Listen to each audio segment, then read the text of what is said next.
Saya juga ingin mengambil kesempatan ini untuk mengucapkan ulang tahun hari lahir yang ke-95 kepada Yang Berhormat Langkawi, Tun Dr. Mahathir, mantan Perdana Menteri Malaysia yang ke-7. Semoga Allah Subhanahu Wa Taala memberi kesihatan yang berpanjangan dan kekuatan tenaga untuk terus memberi khidmat bakti kepada Dewan Rakyat dan negara yang tercinta ini. Ya, terus. Saya ada betul. Mengenai SOP, Tan Sri ada betul? Ya, Tuan. Mengenai SOP, boleh saya mohon supaya ahli-ahli parlimen yang di belakang dan juga di depan diberi kemudahan tambahan, umpamanya kemudahan mikrofon. Agak bagi saya, bagi ahli parlimen yang dipilih oleh rakyat yang mendapat kesukaran untuk menyampaikan pandangan, bantahan segera patut, dan ini tidak terlalu sukar kerana tidak melibatkan suatu perubahan yang besar. Saya mohon supaya pihak parlimen menyegerakan agar peranan mereka lebih berkesan. Yang ini saya sokong. Yang Berhormat, ini semua sudah diuruskan sebenarnya. Terdapat mikrofon yang diletakkan di belakang, dan malahan Yang Berhormat yang duduk di galeri awam ini boleh turun ke bawah ke ruang-ruang yang telah pun disediakan. Ruang-ruang ini mempunyai mikrofon. Betul, yang saya maksudkan ialah mikrofon sementara boleh diletakkan segera, dan ini bukan suatu proses yang terlalu sukar. Ya, dalam teknologi sekarang ini menyediakan bagi tiap ahli yang berhormat satu mikrofon sementara, itu boleh disediakan. Baik. Kalau tidak, peranan mereka akan terjejas. Mereka tidak dapat mengemukakan pandangan segera dan terpaksa turun, dan dalam perdebatan ini akan menyukarkan kedudukan mereka. Cordless microphone. Bagi cordless microphone salah satu. Cordless ya. Ini saya setuju sebab saya tengok wakil rakyat rakan saya di belakang kena turun, mungkin ada yang mungkin boleh tersungkur sebelum boleh berucap. Ya, jaga-jaga bila turun sebab dia condong sedikit. Tapi saya diberitahu mikrofon di belakang itu boleh dicabut dan diberikan kepada Yang Berhormat yang ingin berucap. Tapi tak apalah, kita ambil ada wire tu Datuk Tan Sri, ada wire di belakang tu, tak dicabut. Tapi kita ambil maklum apa yang dibangkitkan oleh Ketua Pembangkang supaya kita sediakan kita Tan Sri tidak boleh menafikan hak wakil rakyat masing-masing. Sebab kalau kita menafikan hak mereka, kita zalim namanya. Ini zaman COVID-19 Yang Berhormat. Kita cuba apa yang terbaik ya. Jadi terdapat yang terbaik, kita akan usahakan. Kena batangan tak mengapa ada mikrofon di depan. Baik, silakan. Pertanyaan bagi jawab lisan. Sekarang saya ingin menjemput Puan Rubiah binti Haji Wang. Assalamualaikum warahmatullahi wabarakatuh. Terima kasih Tan Sri yang dipertua. Saya ingin nak berpantun untuk soalan pertama. Terbang kenyalang bersama merak, burung kelicap bersarang tinggi. Walaupun negara dilanda wabak, ekonomi tetap dijaga rapi. Seikat bagai sirih, serumpun bagai serai. Terima kasih. Soalan satu mohon dilelai. Persilakan Yang Amat Berhormat Perdana Menteri. Assalamualaikum warahmatullahi wabarakatuh. Tuan Yang Bertua, ekonomi Malaysia telah berkembang sebanyak 0.7% pada suku pertama tahun 2020, iaitu lebih baik daripada jangkaan kebanyakan pakar ekonomi, meskipun berhadapan dengan persekitaran ekonomi dan perdagangan global yang mencabar, terutamanya disebabkan oleh pandemik COVID-19. Pertumbuhan yang perlahan ini berikutan aktiviti ekonomi yang terjejas susulan pelaksanaan Perintah Kawalan Pergerakan fasa pertama bermula 18 Mac sehingga 31 Mac 2020 bagi mengawal penularan COVID-19. Suku kedua akan mengalami penguncupan yang ketara selari dengan perkembangan ekonomi global dan serantau. Namun demikian, kadar pertumbuhan ekonomi suku ketiga dan suku keempat tahun 2020 dijangka akan bertambah baik selaras dengan pembukaan semula sektor-sektor ekonomi. Langkah pemulihan ekonomi yang sedang giat dijalankan oleh kerajaan juga dijangka dapat mengukuhkan kembali pertumbuhan ekonomi pada separuh kedua tahun 2020. Kerajaan telah memperkenalkan pakej ransangan ekonomi prihatin rakyat Prihatin bernilai 250 bilion ringgit pada 27 Mac 2020 bagi merangsang ekonomi, membantu rakyat dan menggalakkan aktiviti ekonomi domestik. Pakej ransangan ekonomi prihatin rakyat Prihatin tambahan pada 6 April 2020 bernilai 10 bilion ringgit bagi menyokong kelangsungan perniagaan utamanya perusahaan kecil dan sederhana PKS dan Pelan Jana Semula Ekonomi Negara Penjana pada 5 Jun 2020 bernilai 35 bilion ringgit yang bertujuan untuk memulihkan dan menjana semula ekonomi negara dalam jangka masa pendek. Jabatan Perangkaan mengunjurkan kadar pengangguran adalah sebanyak 5.5% atau 860,000 orang untuk tahun 2020. Walaupun pasaran buruh dijangka mulai pulih pada akhir tahun ini berikutan langkah kerajaan melaksanakan Perintah Kawalan Pergerakan Pemulihan yang membolehkan operasi perniagaan dibuka sepenuhnya pada 10 Jun 2020. Dalam usaha menangani kadar pengangguran yang semakin meningkat, kerajaan telah memperuntukkan hampir 15 bilion ringgit melalui Prihatin dan Penjana untuk dapat membantu hampir 3.3 juta rakyat yang terkesan dengan COVID-19. Antara inisiatif tersebut adalah seperti program subsidi upah, program insentif pengambilan pekerja dan bantuan latihan. Selain itu, kerajaan melalui Majlis Tindakan Ekonomi sedang dalam proses penyediaan Pelan Pemulihan Ekonomi bagi jangka panjang dan akan dibentangkan pada bulan Oktober 2020. Antara lain, ia akan memberikan tumpuan pada penambahbaikan dalam pasaran buruh, reformasi institusi awam dan kerangka tadbir urus untuk pelaksanaan penjitilan dan revolusi perindustrian keempat. Di samping pelbagai langkah yang akan diperkenalkan dalam bajet 2021 pada 6 November 2020, kerajaan juga sedang merangka pelbagai dasar dan strategi khusus untuk menstruktur dan mengukuhkan semula ekonomi dan menangani ketidakseimbangan pembangunan sosioekonomi di bawah rancangan Malaysia ke-12 2021-2025 yang akan dibentangkan awal tahun 2021. Dipersilakan Yang Berhormat Kota Semarahan, soalan tambahan pertama.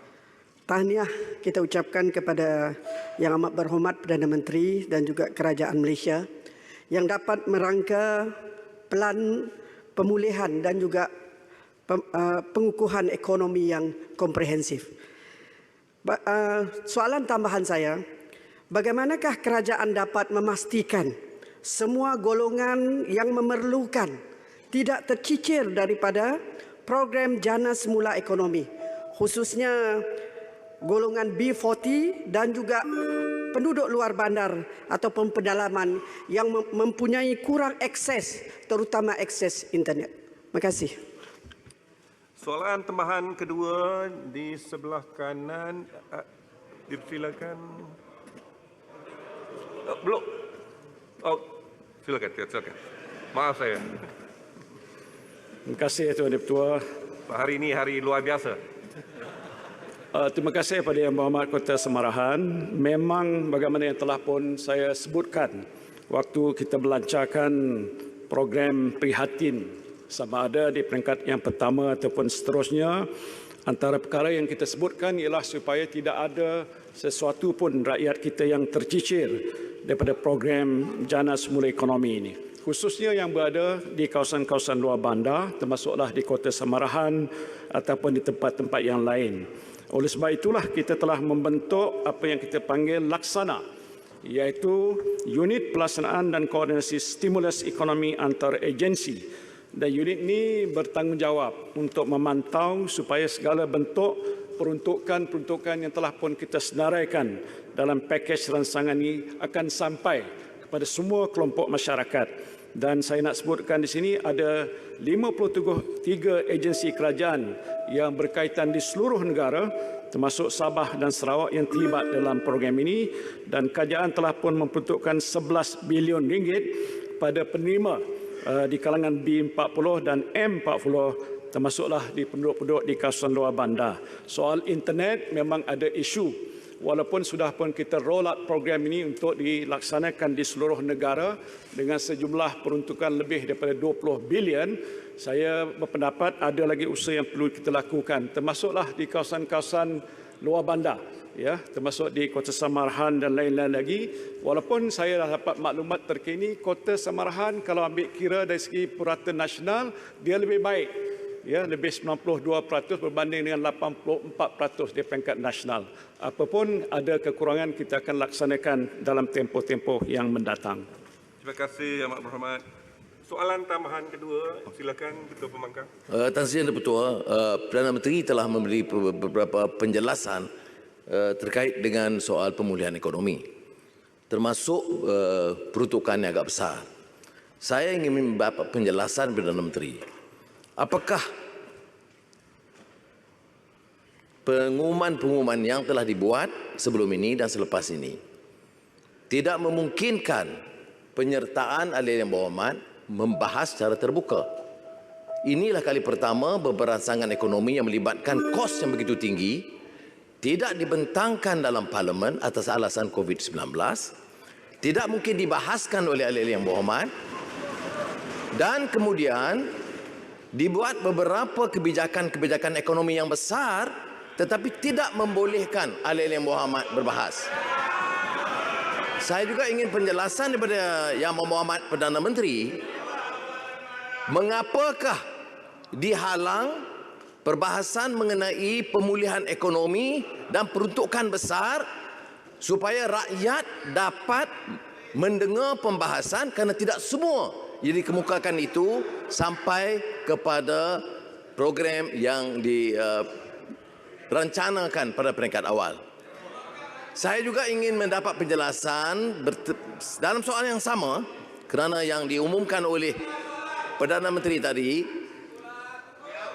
yang diumumkan oleh Perdana Menteri itu besar, impaknya, dampaknya besar, jumlahnya besar. Apakah tidak munasabah untuk saya minta ahli yang berhormat turut dengar dan bahas? Ini soalan dia, mengapa kita halang perbahasan mengenai pemulihan ekonomi sementara pelantikan-pelantikan besar GLC itu terus-menerus. Jadi saya minta jawapan yang tegas. Bila nak dibentangkan, mengapa? Lamanya soalan. Soalan. Silakan Yang Amat Berhormat, itu soalannya ya. Terima kasih. Politik sogok. Tuan Yang Pertua, memang saya dah jangka dah Port Dickson mengumumkan soalan seperti itu, kerana perkara ini bukanlah pertama kali disebutkan. Tapi bagaimana yang kita semua sedia maklum, permasalahan besar yang kita hadapi ialah soal untuk menguruskan dan juga menangani masalah COVID-19. Dan di seluruh negara umum rakyat tahu bahawa dalam situasi yang amat menyukarkan dan sulit sekali itu, kerajaan tidak ada pilihan. Malahan saya sendiri berpendapat tindakan-tindakan segera mesti diambil walaupun sebelum sesi parlimen bermula. Dan hari ini walaupun perkara itu belum lagi dibentangkan, insya-Allah Menteri Keuangan saya akan bentangkan dalam tempoh sesi ini juga segala perkara yang terperinci. Ada berpuluh-puluh inisiatif yang terpaksa dilaksanakan. Kerana di luar sana, Tuan Yang Di-Pertua mesti tahu, rakyat menunggu. Dia tak boleh nak nunggu sesi parlimen ini. Dia nak sekarang. Bantuan ini disampaikan sekarang. Mereka menghadapi kesukaran sekarang. Industri-industri dah runtuh sekarang. Perniagaan-perniagaan tak boleh laksanakan sekarang.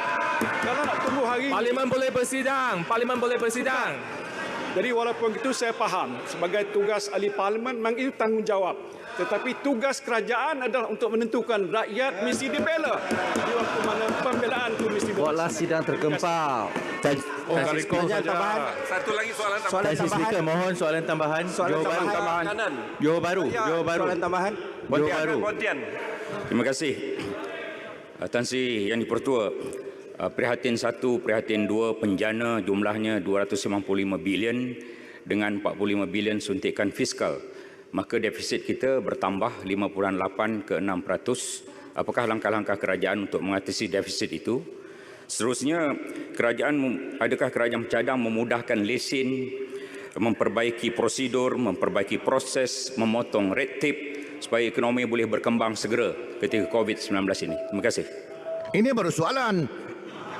Terima kasih Tuan Ketua. Soalan daripada Pontian itu memang sentiasa berada dalam pertimbangan kerajaan.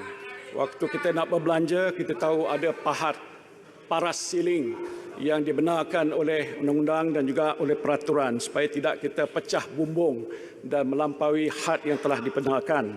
Sebab itu dalam situasi yang agak terdesak ni, dan saya kira bukan saja di Malaysia, hampir banyak negara-negara lain terpaksa berbuat sedemikian. Kerana isu pokok ialah dengan COVID-19 hampir ekonomi dunia runtuh. Jadi mau tidak mau kita mencari sumber-sumber dalaman yang ada, bukan luaran, untuk digunakan untuk memastikan supaya keadaan negara ini akan dapat kita bantu menyelesaikan masalah ekonomi dan sebagainya. Soal lesen ini memang kita telah ambil kira. Arahan yang telah saya keluarkan pada Ketua Setiausaha Negara, Tuan Ketua, ialah untuk menentukan di setiap kementerian kalau ada perkara-perkara yang perlu disingkatkan prosesnya yang bertingkat-tingkat supaya tidak menyebabkan kelewatan kelambatan. Keputusan boleh dibuat segera oleh pihak pengurusi ini dan juga jawatankuasa untuk menyelesaikan masalah sebegitu supaya dia tidak mengambil masa yang terlalu panjang. Bermakna segala bentuk birokratik red tape mestilah dikurangkan dalam tempoh kita nak menangani masalah ekonomi yang sedang meruncing sekarang ini. Tuan Ketua. Satu lagi soalan, Tan Sri. Tan Sri, Speaker. Sebenarnya hadkan kepada 3 soalan, tapi tak apalah, sempurna. Silakan, Yang Berhormat Tuan Perdana. Terima kasih, Tan Sri Speaker. Ingin saya nak bangkitkan persoalan tentang apa yang telah disebutkan oleh Yang Amat Berhormat tentang langkah-langkah untuk kita nak memulihkan ekonomi. Kita sedar dan tahu bahawa kebimbangan, kekeliruan di peringkat akar umbi itu agak ketara kelihatan, semakin meningkat kala 7. Dan bantuan yang dah pun diumumkan. Dan saya amat setuju, sepatutnya perkara ini kita bahaskan. Kena kalau Dewan Dagangan Negeri Sabah boleh bersidang 3 hari dan kita bahaskan dan kita jelaskan, taxi driver pun kita bagi, lori driver pun kita bagi, dan ini merupakan perkara pertanggungjawapan kerana jumlahnya agak besar dan rakyat kita nakkan pastikan bahawa mereka tidak ada dalam keadaan kekeliruan. Namun demikian, saya nak bertanya dengan Yang Amat Berhormat Perdana Menteri tentang, walaupun tadi disebutkan, kebimbangan saya tentang pengangguran yang agak besar. Kita di Sabah ada banyak syarikat yang tutup, bankrupt. Hotel pun dah tutup. Dan keadaan ini membimbangkan kita. Saya nak tanya, by sektor, berapa jumlah pengangguran yang telah pun dicatatkan sektor by sektor? Saya tahu agak spesifik dengan izin. Cuma saya minta kebimbangan ini agak menular.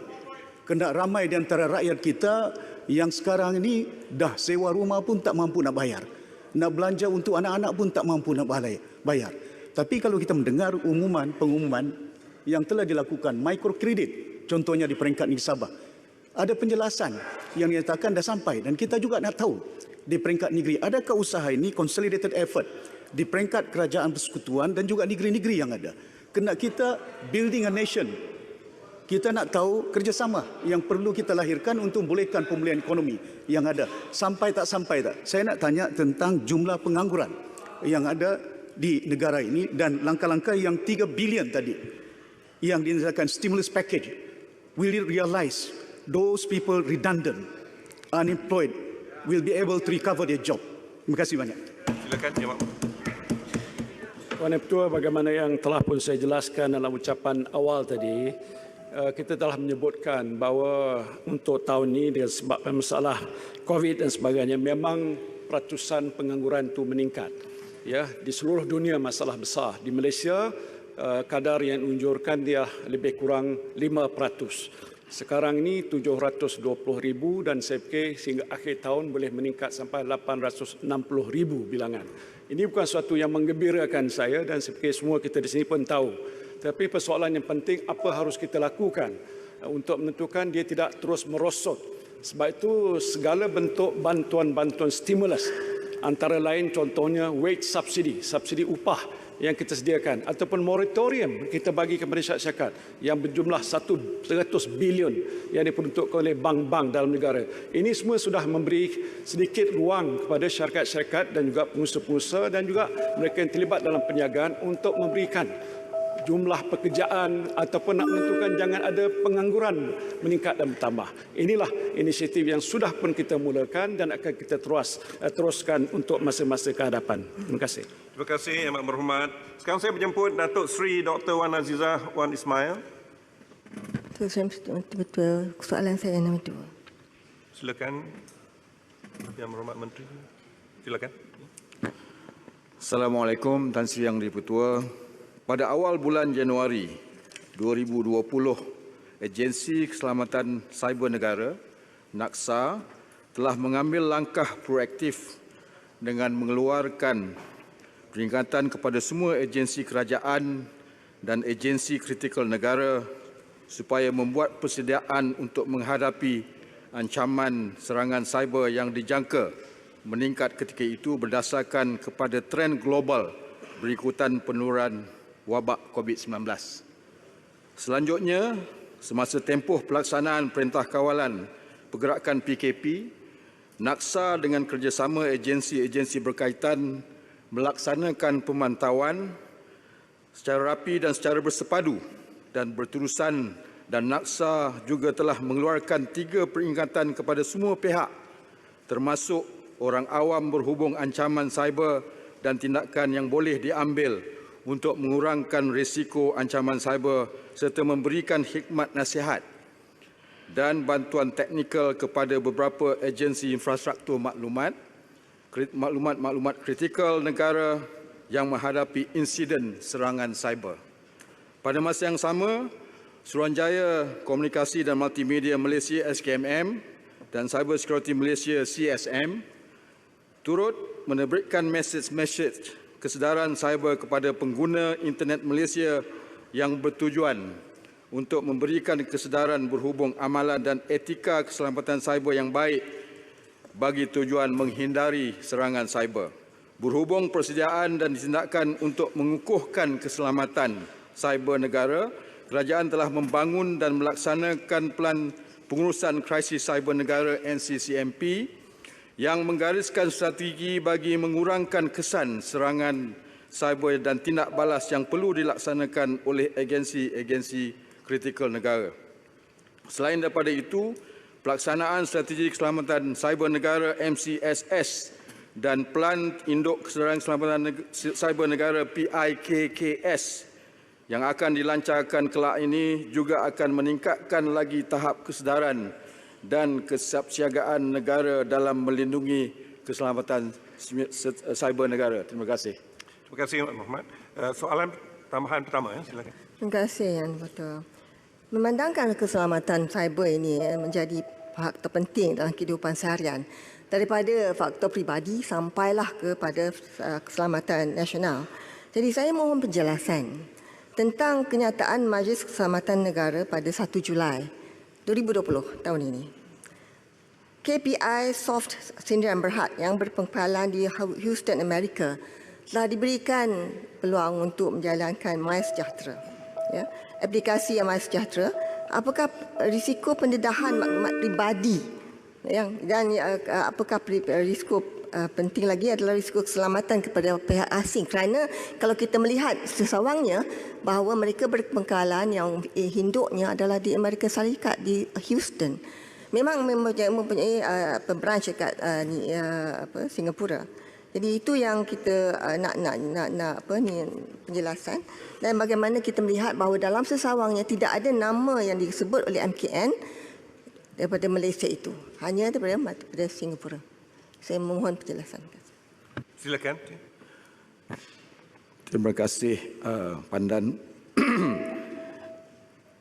Kerajaan buat masa ini sedang membangunkan satu induk digital ataupun master digital platform untuk memastikan keselamatan cyber boleh dirangkumi di dalam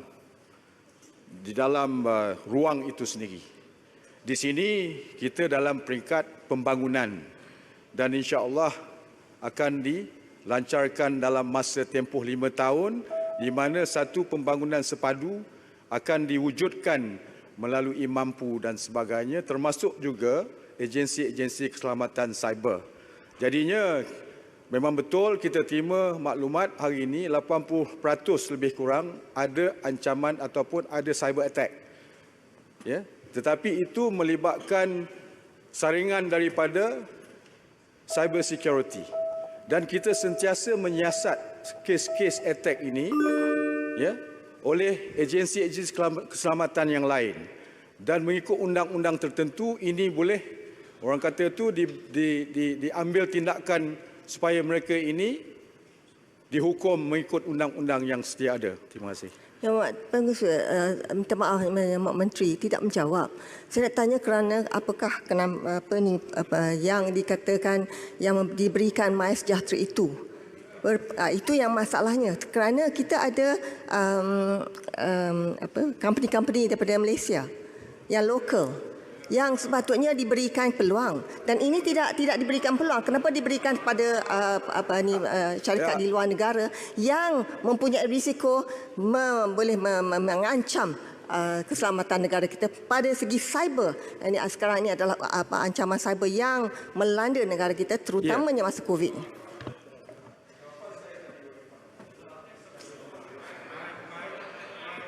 Secara jawapan yang tepat untuk MySejahtera, kita menggunakan kepakaran tempatan. Iaitu KPI Soft contohnya antara satu syarikat yang digunakan yang dimiliki oleh rakyat Malaysia yang bekerjasama dengan Naksa dan Mampu untuk memastikan kekurangan. Kita tak boleh menyatakan kita ada a complete fencing towards leakage in personal data dan sebagainya. Inilah usaha-usaha yang saya sebutkan tadi. Secara jangka panjang, kita membangunkan satu sistem yang lebih selamat, memastikan serangan cyber ini boleh dikurangkan dan dalam masa itu insya-Allah kita boleh eliminate completely. Ya, kita menggunakan kepakaran tempatan iaitu KPI Soft Malaysia yang bekerjasama dengan Naksa dan Mampu. Terima kasih. Soalan tambahan kedua di sebelah kanan dipersilakan Baling. Yang Berhormat Baling, silakan. Terima kasih Tan Sri Yang di-Pertua. Terima kasih Yang Berhormat Menteri. Untuk makluman Yang Berhormat Menteri, sebanyak 3,906 aduan telah dilaporkan kepada Pusat Bantuan Cyber 999 dalam tempoh 18 Mac hingga 30 Jun tahun ini ketika tempoh pelaksanaan Perintah Kawalan Pergerakan PKP. Ini meningkatkan lebih 90% berbanding dengan tahun yang lalu. Soalan saya, pada tahun 2017 kita telah wujudkan satu jawatan penubuhan jawatan kuasa khas jenayah cyber yang telah ditubuhkan. Soalan saya, apakah peranan yang direncanakan oleh jawatan kuasa ini serta sejauh manakah penubuhan jawatan kuasa ini memberi impak terhadap revolusi mekanisme untuk kaedah untuk menangani jenayah cyber yang menjadi-jadi sekarang ini. Terima kasih, Yang Berhormat Menteri. Jawatan kuasa yang telah dibentuk telah telah merancang beberapa inisiatif mengenai keselamatan cyber negara. Tiga inisiatif telah pun dilaksanakan dan akan dilancarkan dalam masa terdekat oleh Yang Amat Berhormat Perdana Menteri. Dan ini usaha-usaha ini boleh memberi kesedaran, terutamanya dalam peringkat kita menghadapi fasa COVID-19. Kita telah pun memberi peringatan cyber attack akan meningkat. Tadi disebutkan 80%, YB menyebutkan tadi 90%. Dia akan terus meningkat. Jadi dengan ada inisiatif begini dan akan kita lancarkan dalam tahun ini, insya-Allah akan boleh dibendung dengan lebih baik. Terima kasih. Tuan Direktur. Soalan tambahan? Baik. Okey. Saya ingin merujuk kepada soalan jawapan daripada YB Menteri tadi yang mengatakan KPI Soft Inc. adalah syarikat Malaysia. Ini tidak tepat. Ianya sebuah syarikat yang berdaftar di Amerika dan berpusat di Singapura. Dan ini yang ditimbulkan oleh YB Pandan. Dan kembali kepada soalan YB Pandan juga, ia begitu signifikan. Bukan hanya kepada MySejahtera. Kita lihat My Future Jobs juga yang dilancarkan oleh PKSO juga telah menggunakan syarikat daripada Netherlands. Begitu juga dengan skim-skim SME digitalization juga telah diberikan kepada banyak syarikat di luar negara dengan menggunakan duit pembayar cukai rakyat Malaysia. Dan ini bukanlah satu yang baru. Jikalau ini dibawa oleh YB Pandan di waktu ini, ianya juga telah ditegur oleh MTEM, Majlis Tindakan Ekonomi Melayu, dan juga NEF.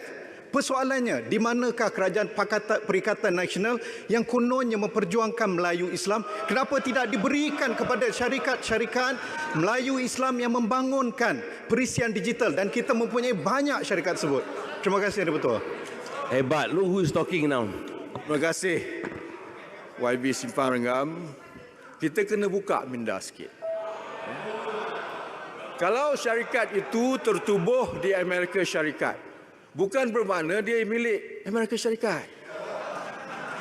Persoalannya dia membayar cukai di mana? Di Malaysia kah atau di Amerika? Tak ada. Dan kenapa mengambil syarikat Amerika dan bukan syarikat Malaysia? Syarikat tempatan Melayu Islam. Tahu nampak cerdik, menteri ini dulu tak cerdik. Jadi pembangkang sikit-sikit. API Soft Malaysia adalah milik rakyat Malaysia. Beratus beribu syarikat-syarikat yang berdaftar di luar negara adalah hak milik Malaysia. Saya rasa itu semua tahu. Persoalannya mengapa tidak diambil syarikat yang ikutlah berdaftar di undang-undang. Malaysia. Bekas menteri ikutlah undang-undang peraturan mesyuarat. Ya, silakan Menteri. Bagi peluang saya rumuskan membuka minda kepada bekas Menteri Pelajaran. Ya. Kita kena buka. Kita menyebut selalu pasal globalisation, internationalization the Malaysian company dengan izin. Globalisation membawa syarikat kita keluar, bukan syarikat luar datang ke Malaysia. Minta maaf. Berikan peluang. Kadang-kadang di ekosistem yang ada di negara kita sendiri tidak membolehkan kepakaran tempatan dibangunkan di sini. Jadinya dengan adanya kompleks ekosistem di luar negara, ini kekekalan siapa? Kedayataan itu terlampau bahaya. Yang Berhormat Menteri, itu memperlekehkan syarikat-syarikat tempatan kita yang telah pergi ke luar negara dan mendapatkan banyak tender. Yang Menteri, masa zaman mereka lah yang bagi award tu. Mereka yang bagi award, hari ni mereka bercakap balik. Dia yang bagi kerja tu, dia yang award, hari ni dia sendiri lawan. Inilah dia. Kerjaan jadi pembangkang mau cerdik. Masa kerjaan tak cerdik. Menteri tolong rujuk selangkah di Selangor. Itu Arau, silakan. Tolong rujuk selangkah di Selangor. Pergi Indonesia melalui Dumai untuk cari bahan tembaga, perang ataupun damai? Soalan saya nombor 3. Silakan Yang Menteri. Tan Sri Yang Dipertua, bidang teknologi dan inovasi di sektor awam adalah diterajui oleh unit pemodenan, tadbiran dan perancangan pengurusan Malaysia yang disebut MAMPU. Dengan kerjasama agensi kerajaan lain juga, MAMPU telah menggarap strategi pendigitalan dan mengambil kira emerging technologies, antaranya perkhidmatan pengkomputeran awam, cloud computing, perkhidmatan platform digital, kepintaran buatan, artificial intelligence dan analitik ataupun data analitik, data raya analitik. Perkara ini telah digariskan dalam Pelan Pendidikan Sektor Awam 2016-2020 dan kesinambungannya adalah Pelan Pendidikan bagi tempoh 2021-2025. Untuk makluman ahli yang berhormat, terdapat beberapa inovasi yang menjadi fokus kerajaan ketika ini yang mana sebahagiannya telah dilaksanakan dan akan terus dipertingkatkan, iaitu peningkatan dan perluasan perkhidmatan digital kerajaan yang bersepadu, terangkum dan selamat. Penggunaan analitik data raya ataupun data analitik sebagai satu perkhidmatan decision support as a service kepada pentadbiran kerajaan. Kolaboratif strategik platform digital awam swasta dan ekosistem ekonomi digital dan mengoptimumkan sumber kerajaan melalui kerjasama pengkomputeran awam kerajaan dan swasta. Sehingga April 2020, kerajaan telah menyediakan 4,098 perkhidmatan dalam talian di mana 36.7% adalah perkhidmatan secara end-to-end yang membolehkan rakyat mendapatkan perkhidmatan kerajaan tanpa perlu datang ke kaunter tetapi dengan hanya menggunakan peranti pada bila-bila masa sahaja. Sebagai contoh, sistem Malaysia BIS membolehkan proses pendaftaran perniagaan, permohonan lesen-lesen yang berkaitan serta kelulusan diperolehi melalui satu gerbang perkhidmatan digital sahaja. Kerajaan mensasarkan peningkatan kepada 40% perkhidmatan dalam talian sebegini menjelang akhir tahun 2020. Usaha-usaha pendijitan perkhidmatan kerajaan telah menghasilkan banyak data-data yang disimpan oleh pelbagai agensi kerajaan. Teknologi analitik data raya atau big data analitik dilihat dapat menjadi inovasi yang membuka ruang kepada perkongsian data antara agensi kerajaan dan swasta ke arah menghasilkan penemuan ataupun insight dengan izin dan data analitik sama ada berbentuk deskriptif, diagnostis, prediktif atau preskriptif. Penemuan tersebut boleh membantu kerajaan dalam pembuatan keputusan dan pengubahan dasar yang berpacukan data. Ia juga membuka ruang ke arah penerimaan gunaan artificial intelligence.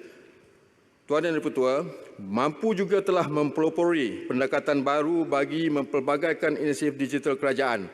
Pendekatan baru yang berkonsepkan industri sourcing ini melibatkan kolaboratif strategik awam swasta tanpa sebarang kos kepada kerajaan, iaitu 100% pembiayaan adalah daripada sumber kewangan pihak swasta yang terlibat. Melalui kaedah ini, pulangan balik modal pelaburan pihak swasta akan didasarkan kepada mekanisme tertentu seperti charge kepada pengguna, convenience fees atau pembayaran dari pihak ketiga through third party agreement. Melalui inisiatif pendigitalan ini, kerajaan akan dapat meningkatkan produktiviti dan kecekapan sistem penyampaian perkhidmatan dan seterusnya dapat memudahkan urusan rakyat dengan agensi kerajaan. Selain itu, usaha yang dijalankan ini dapat memudah cara hubungan kerajaan dengan pihak industri yang secara langsung menyokong usaha pemulihan ekonomi negara ketika ini. Terima kasih. Soalan tambahan pertama Yang Berhormat Arau, silakan. Jawapan yang bagus, menarik Menteri. Tahniah. Soalan saya ialah adakah digitalisasi sektor awam ini akan memudahkan pengguna jika perkhidmatan awam tidak lagi tertakluk pada waktu operasi seperti 8 pagi hingga 5 petang tetapi terbuka sepanjang masa dan penyewa awam boleh bekerja dari rumah secara fleksibel dan mengikut jadual giliran shift dengan menggunakan platform digital yang disediakan oleh setiap agensi kerajaan, dan adakah kementerian akan mempertimbangkan idea yang bernas ini? Saya ada sebutkan dalam menjawab soalan nombor 2 tadi, YB Arau, ya. Kita sedang membangunkan satu master digital platform di mana ia boleh merangkumi segala bentuk digitization dan juga digitalization untuk memastikan ada interaction di antara agensi-agensi kerajaan dan juga sektor-sektor awam dan swasta. Jadi ini boleh memudah cara kita mengurus, mengoperasikan segala bentuk usaha-usaha contoh perniagaan, usahawan dan juga pentadbiran di mana kita boleh melangsungkan tugas-tugas itu di mana saja kita berada. Dengan adanya sistem yang akan kita muktamadkan untuk dilancarkan ini, di mana semua contohnya aplikasi daripada agensi-agensi kerajaan dimuatkan di dalam satu master digital platform. Dan kita boleh interact, kita boleh bekerja di Ipoh, kita boleh menguruskan aktiviti-aktivitinya di Kuala Lumpur. Ini adalah satu usaha-usaha kita untuk kita meningkatkan produktiviti kita dan juga mengoptimumkan resources yang kita ada. Terima kasih. Terima kasih, Menteri. Yang Berhormat Ledang, silakan. Terima kasih. Terima kasih, Tuan Dipertua. Kita dengar jawapan daripada Yang Berhormat Menteri tadi, tapi ada juga aduan berkenaan dengan karenah birokrasi, ketidakcekapan perkhidmatan dan penyampaian, juga berkenaan dengan isu integriti pejabat awam.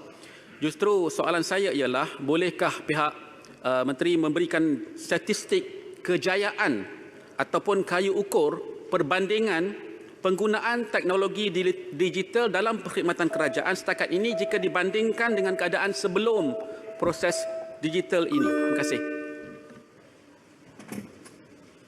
Saya dah nyatakan tadi, peringkat penggunaan digitalisation dalam apa saja bentuk usaha-usaha kita telah mencapai tahap belum melepasi paras 50%, work in progress. Banyak perkara-perkara yang perlu diambil kira, contohnya peningkatan tadi disebutkan cyber security, meningkatkan keselamatan maklumat peribadi. Ini sedang dirangka dan saya sebutkan sekali lagi akan dilaksanakan dalam masa 5 tahun yang akan datang.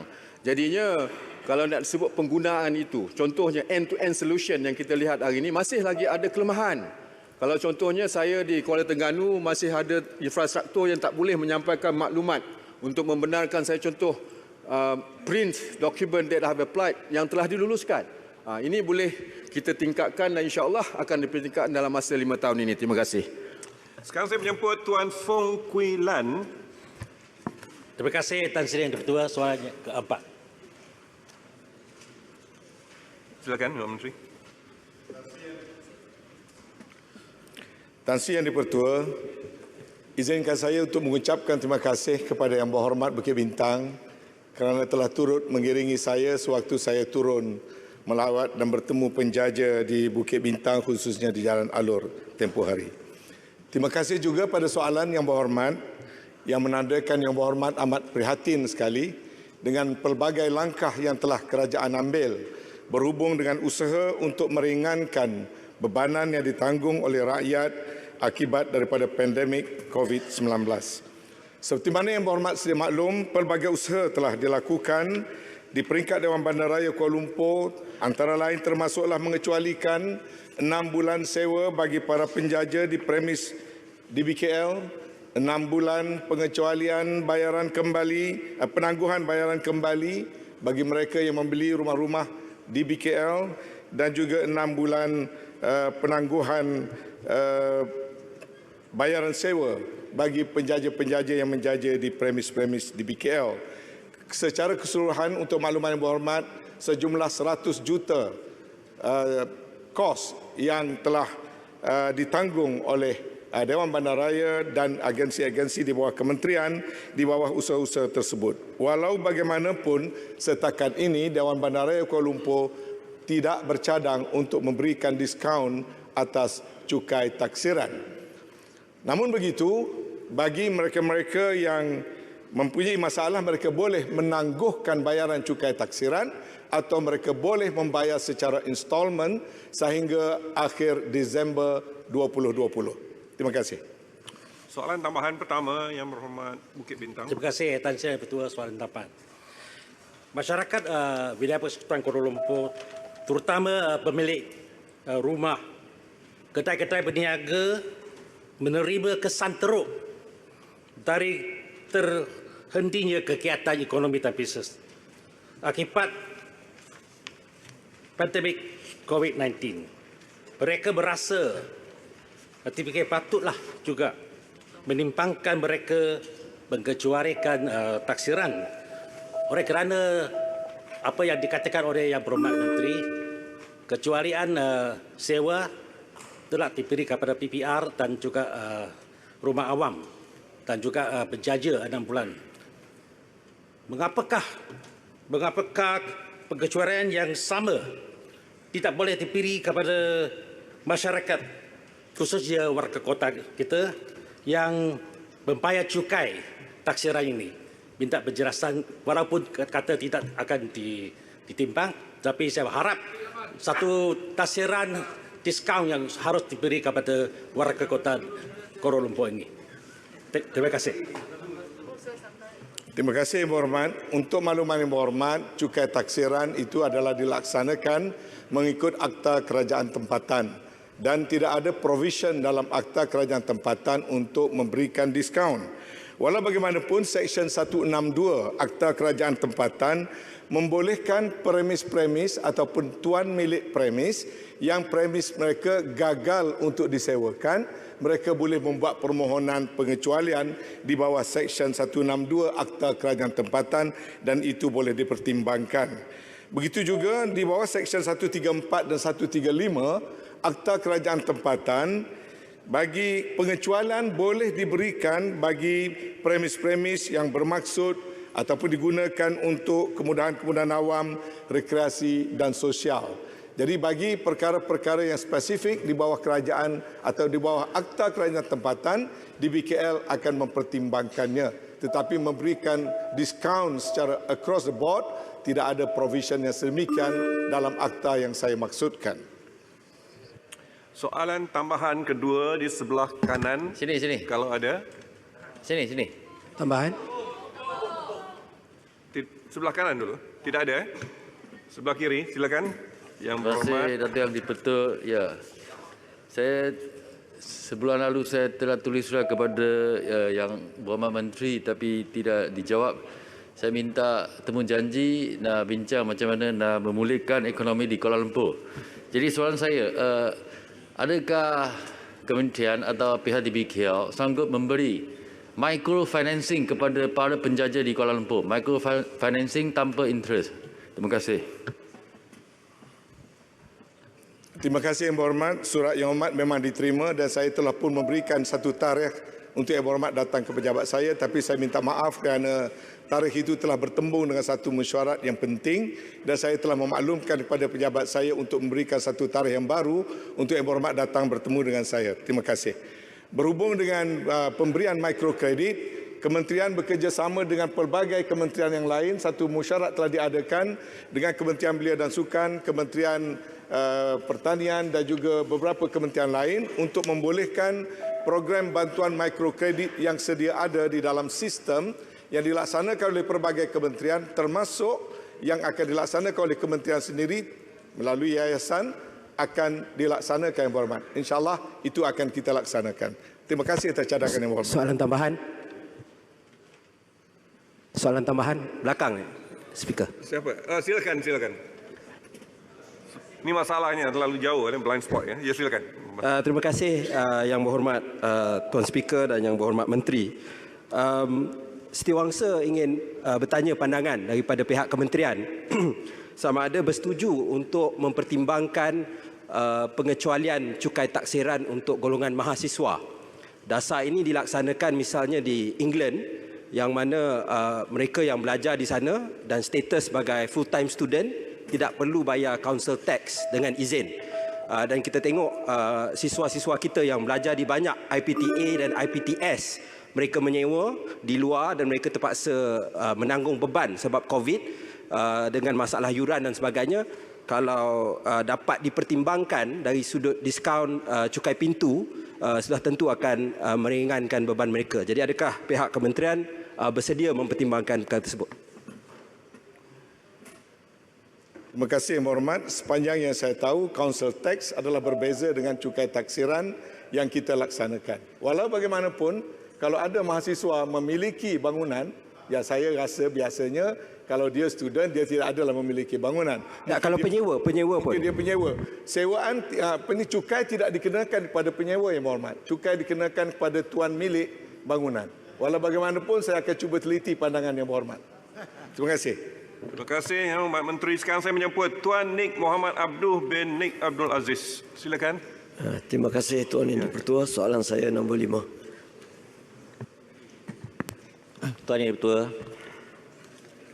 pertama kali saya ingin mengucapkan kepada semua rakyat Malaysia, termasuk rakyat Malaysia di luar negara dan kepada semua yang berhormat yang telah sama-sama menjayakan menangani wabak COVID-19 negara kita dengan baiknya.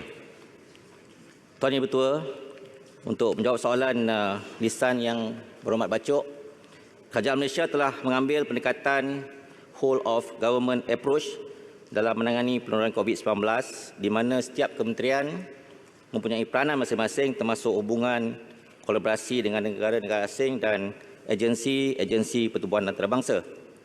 Bermula pada pengesahan kes pertama wabak COVID-19 di Malaysia pada 25 Januari, Kementerian Kesihatan Malaysia telah mengukuhkan hubungan kerjasama di peringkat antarabangsa secara dua hala, iaitu bilateral, serantau, regional dan pelbagai hala multilateral dalam sektor perkhidmatan kesihatan bertujuan mengekang dan mengawal penularan wabak COVID-19. KKM juga telah mengambil langkah agresif untuk berkolaborasi dengan badan-badan pertubuhan antarabangsa seperti Pertubuhan Kesihatan Sedunia WHO, United Nations International Children Fund, Development Aid ataupun D8 dalam usaha mengekang wabak COVID-19. Antara bentuk kerjasama yang telah disanakan oleh Malaysia di pelbagai peringkat adalah sesi perkongsian maklumat secara berterusan berkenaan status terkini COVID-19 di antara negara Malaysia dan WHO. Menyampaikan maklumat berkenaan warga negara asing yang disahkan dijangkiti COVID disampaikan secara berkesan. KKM bersama semua Focal Point International Health Regulation IHR 205 negara-negara ahli WHO, KKM telah mengukuhkan platform komunikasi secara berterusan bagi memastikan maklumat warga asing yang dijangkiti COVID dan sedang dirawat dimaklumkan kepada negara ahli masing-masing dengan kadar segera. Kerjasama KKM dalam menangani COVID-19 diperkukuhkan lagi dengan komitmen Malaysia menyertai Solidarity Trial di peringkat WHO. Dan kerjasama Malaysia dalam menangani COVID-19 di peringkat antarabangsa diteruskan secara serantau melalui platform ASEAN di mana Malaysia telah jemput untuk terlibat secara aktif dalam pelbagai topik perbincangan, perkongsian kepakaran dan maklumat berkenaan langkah-langkah mengawal penularan COVID-19. Di peringkat bilateral, KKM telah memperkukuhkan platform kerjasama dua hala bersama negara-negara lain semasa wabak COVID-19, antaranya jadualkasa kerja mengenai COVID-19 di antara Malaysia dan Singapura, dan lawatan pasukan pakar perubatan Republik Negara Rakyat Malaysia Rakyat China ke Malaysia pada 18 April hingga 3 Mei merupakan salah satu contoh kerjasama dua hala antara Malaysia dan negara lain. Tuan Yang Bertuah, pada 21 April, 3 kementerian iaitu Kementerian Sains, Teknologi dan Inovasi MOSTI, Kementerian Kesihatan Malaysia dan Kementerian Luar Negeri telah mengadakan kerjasama untuk mengadakan akses kepada vaksin COVID-19, dan kolaborasi ketiga kementerian dibentuk untuk mencari peluang mewujudkan kerjasama strategik melibatkan badan-badan antarabangsa, agensi dan syarikat tempatan bagi membolehkan Malaysia memperolehi kemudahan untuk pembangunan vaksin dan perubatan mencegah COVID-19. KKM akan terus memberi komitmen dalam memastikan Malaysia dapat manfaat kerjasama antarabangsa melalui pelbagai platform termasuk mesyuarat dua hala antara KKM dengan kedutaan di negara ini. Terima kasih. Soalan tambahan pertama, Yang Berhormat Bachok, silakan. Terima kasih Tuan Yang di-Pertua dan terima kasih Menteri di atas jawapan yang diberikan.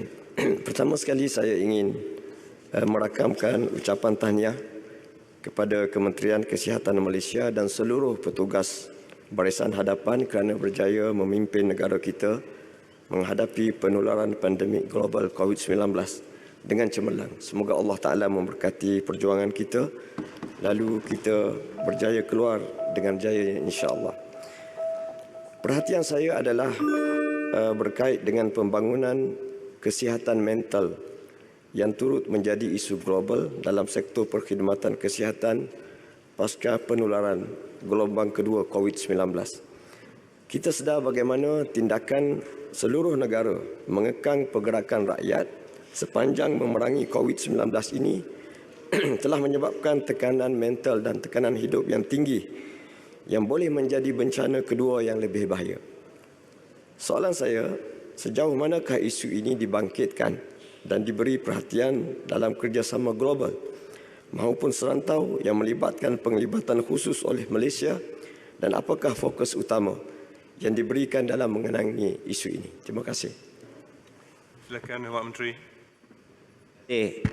Yang Berhormat Bachok, kerjasama kerajaan Malaysia dengan negara-negara asing terutama sekali membuat persiapan atau kesiapsiagaan awal menghadapi COVID-19 memang telah pun dilaksanakan seawal pada tahun 2019 melalui Malaysian Strategic for Emerging Disease and Public Health Emergency MySET 2 Work Plan 2017-2021 antara objektif ialah memastikan bahawa kesiapsiagaan menghadapi kejadian kecemasan kesihatan awam, termasuklah perkara yang berkaitan dengan mental health ataupun mental illness. Dan kita telah pun memaklumkan kepada semua yang terkesan dengan COVID-19 melalui penubuhan CPRC ataupun Crisis Preparedness and Response Center, yang mana telah dapat menghubungkan para petugas di sektor kesihatan awam dan perubatan menangani masalah mental illness ataupun mental health di kalangan rakyat Malaysia. Dan perkara tersebut telah pun mendapat sokongan penuh daripada NGO-NGO dalam negara dalam menangani kes wabak COVID termasuk masalah mental. Terima kasih. Yang Berhormat Pematang Ampau, silakan. Terima kasih Tan Sri Speaker. Yang Berhormat Menteri, soalan saya memandangkan Kementerian dan Kerajaan mengumumkan kaedah diplomasi sains kerana di Malaysia tidak ada lagi keupayaan untuk kita membangunkan vaksin bagi penggunaan manusia. Kita akan berhadapan dengan banyak lagi penyakit zoonotik yang menjangkiti haiwan kepada manusia. Soalan saya memandangkan pada tahun 2009 Malaysia menghadapi kesukaran mendapatkan vaksin bagi pandemik selsema. Kalau kita melihat ada kerjasama antara syarikat tempatan MVP, Pusat Tidrak Universiti Melaya dan juga Institut Penyelidikan Perubatan, apakah status terkini daripada pihak Kementerian Kesihatan sendiri bagi memastikan cukupnya dana dan dokongan untuk Malaysia membangunkan vaksin bagi kegunaan manusia sendiri? Terima kasih. Terima kasih Yang Berhormat Pematang Ampau. Berkenaan dengan diplomasi sains terhadap pembangunan vaksin yang perlu untuk memberi pelalian kepada kes-kes atau wabak yang mudah dijangkiti, pada buat masa ini cadangan pelaksanaan penyelidikan melibatkan sebenarnya kolaborasi dengan negara-negara lain seperti China, Thailand, Amerika Syarikat dan pihak IMR, Institute Medical Research melalui CRM, Clinical Research Malaysia telah pun berusaha sebenarnya untuk menangani cabaran membangunkan vaksin terutama sekali terhadap COVID-19. Dan sebenarnya Malaysia antara salah satu 39 buah negara yang menyertai WHO Solidarity Trial dalam kajian rawatan COVID-19 termasuk pembangunan vaksin. Dan sehingga kini fasa 3 Clinical Research on COVID-19 vaksin dengan syarikat Sinovac Biotech China telah pun dilaksanakan, dan juga fasa 3 Inactivated COVID-19 vaksin China iaitu syarikat Sinopharm sedang kita usahakan. Dan antara perkara yang perlu diberi perhatian ialah untuk melaksanakan fasa ketiga vaksin, penggunaan vaksin iaitu clinical trial fasa ketiga. Dan syarat-syarat yang perlu dipenuhi perlulah kita laksanakan dahulu seperti memohon kelulusan agensi regulatory farmaceutical negara dan melepasi jawatankuasa etika pendidikan perubatan MRC, dan ia perlu dilaksanakan di bawah KKM. Terima kasih. Sekarang saya berjemput Datuk Wira Dr. Muhammad Hatta bin Muhammad Ramli. Soalan yang menarik. Assalamualaikum warahmatullahi wabarakatuh. Terima kasih Tan Sri. Soalan saya soalan nombor 6. Bismillahirrahmanirrahim. Alhamdulillah.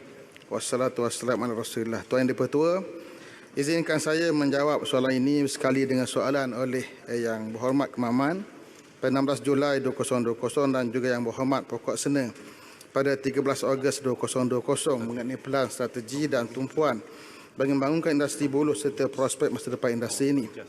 Tuan Dipertua, Kementerian tiada hasrat untuk menggantikan komoditi utama negara iaitu kelapa sawit dengan tanaman buruh.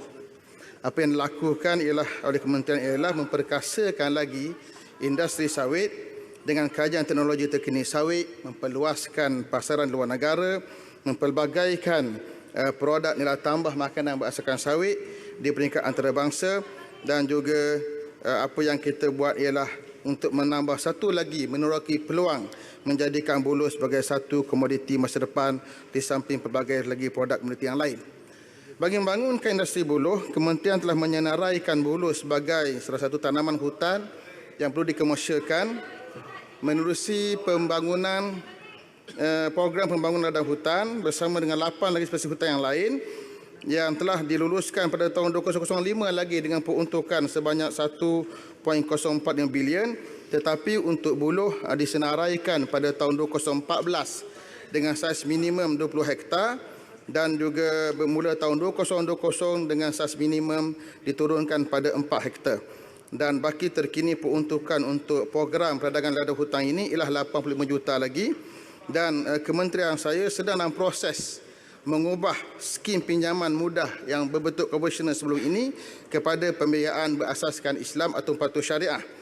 Dan untuk membangunkan lagi industri ini, kementerian sedang dalam proses menghasilkan satu pelan tindakan pembangunan industri buruh Malaysia untuk tahun 2021 hingga 2030, dan satu bengkel telah dibuat melibatkan pelbagai pihak dibincangkan pada 30 Jun 2020. Selain itu, kementerian juga telah merancang strategi jangka masa pendek dan panjang, antaranya membangunkan piawai antarabangsa berkaitan buruh, R&D dengan FRIM, dan juga promosi seperti penganjuran World Bamboo Day dan Asian Bamboo Symposium yang terakhir dibuat pada tahun 2016, dan juga membina pelbagai infrastruktur dan bangunan ikonik berdasarkan buruh antara yang terakhir akan dibuat di Kuala Terengganu sebagai satu projek penyelidikan, dan juga meneruskan pembangunan industri buruh ini untuk RMK ke-12.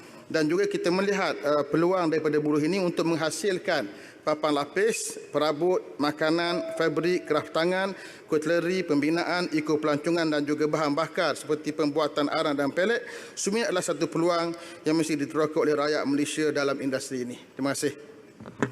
Soalan tambahan pertama Yang Berhormat Lumut. Terima kasih Tan Sri Yang Bertuah. Terima kasih Menteri atas jawapan, dan saya gembira kerana pihak belah sana tidak lagi mentertawakan industri buruh ini yang cuba dipolitikkan, dan ada yang bertanyakan spesies yang mana yang boleh digunakan untuk menjadi exhaust pipe kereta terbang. Ini parit sulung tak ada dalam dewan ya. Jadi kita gembira, dan saya ingin bertanya kepada Menteri, unjuran dari segi perbelanjaan ataupun model yang akan kita gunakan dan hasilnya kepada negara dalam jangka masa yang terdekat dan juga dalam masa sederhana, supaya ianya dapat memberikan gambaran betapa pentingnya industri ini, supaya dia dapat menggalakkan terutamanya anak-anak muda kita yang bakal disediakan dengan mungkin modal-modal permulaan perniagaan yang sepatutnya disediakan, supaya minat anak-anak muda dalam industri yang mempunyai masa depan yang baik ini dapat disegerakan. Terima kasih. Terima kasih sahabat saya daripada Lumut. Isu ditertawakan itu barangkali merujuk kepada cara menjawab bila mereka kaitkan buruh dengan sawit. Adapun saya menegaskan bahawa sawit satu isu yang perlu kita perkasakan dan buruh satu isu yang mesti kita perkasakan. Itu perbezaan pendekatan antara saya dengan yang bahagia seputih. Dan boleh rujuk, ini isu terpulang pada publik untuk menentukan, bincang, boleh lihat apa yang dibincangkan di peringkat publik dan juga media, tak boleh bising di sini. Tetapi untuk industri buruh, saya melihat prospeknya begitu ada. Tetapi kalau kita lihat tahun 2017, nilai ekspor buruh ialah 20 juta.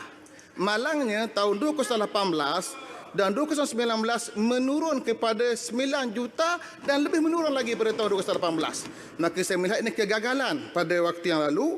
Maka bagi saya industri mesti terpacu dengan cara yang begitu bijak dan berhati-hati, dan prospek sangat besar. Sebab itulah yang pertama sekali ialah yang saya kempen besar-besaran ialah untuk menanam buruh, kerana telah disediakan suatu pembiayaan mudah yang boleh memberi untung jangka masa panjang. Kerana hari ini bekalan buruh hanya bergantung kepada bekalan hutan yang diambil oleh orang kampung atau orang asal sahaja, tak ada bekalan yang konsisten. Kita perlukan ladang, kerana itulah ladang ini boleh memberikan income yang baik, yang saya telah sebut dalam di peringkat media, menghasilkan income sehingga 64,000 setahun. Terima kasih. Soalan tambahan kedua, silakan Yang Berhormat. Terima kasih. Saya baling ni penting. Perkara ni memang dibaling banyak buruh. Tidak. Baling bagi belakang dulu. Baling bangun lambat. Terima kasih. Ya, silakan. Terima kasih Tuan Sri Speaker. Terima kasih. Terima kasih Menteri. Saya ingin bertanya, apakah status projek kerjasama di antara Kementerian Lembaga Perindustrian Kayu Malaysia dan Kerajaan Negeri Perak membangunkan industri buluh secara kluster dengan menubuhkan tapak semayan buluh di Ulu Kintar seluas 1.7 hektar, dan sejauh manakah perancangan insentif pinjaman mudah yang disediakan untuk pengusaha khususnya membangunkan ladang buluh memberi kesan kepada kadar ekspor buluh negara kita. Terima kasih. Terima kasih kepada Yang Berhormat Parik. Pertama sekali untuk pembangunan tapak semayan dan juga makmal tisu culture buluh di Lahad Perak telah ditandatangani antara MPIB dengan Forest Plantation Development Sdn Bhd pada 3 Julai 2020. Dan masa yang sama kita kembangkan lagi perbincangan dengan Kerajaan Negeri Kedah. Mesti syarikat K Bio Sdn Bhd, itu syarikat pembuat tisu culture di bawah Kulim Teknologi Park Corporation Sdn Bhd di Kedah. Dan juga kita bergerak lebih jauh lagi. Kita bincang Kerajaan Negeri Terengganu untuk membina satu model ladang buluh di tanah keluasan sekitar 15 hektar. Ini antara yang kita usahakan dan menerusi projek peladangan buluh tadi yang masih lagi berbaki 80 juta yang kita boleh kita serahkan berikan kepada rakyat.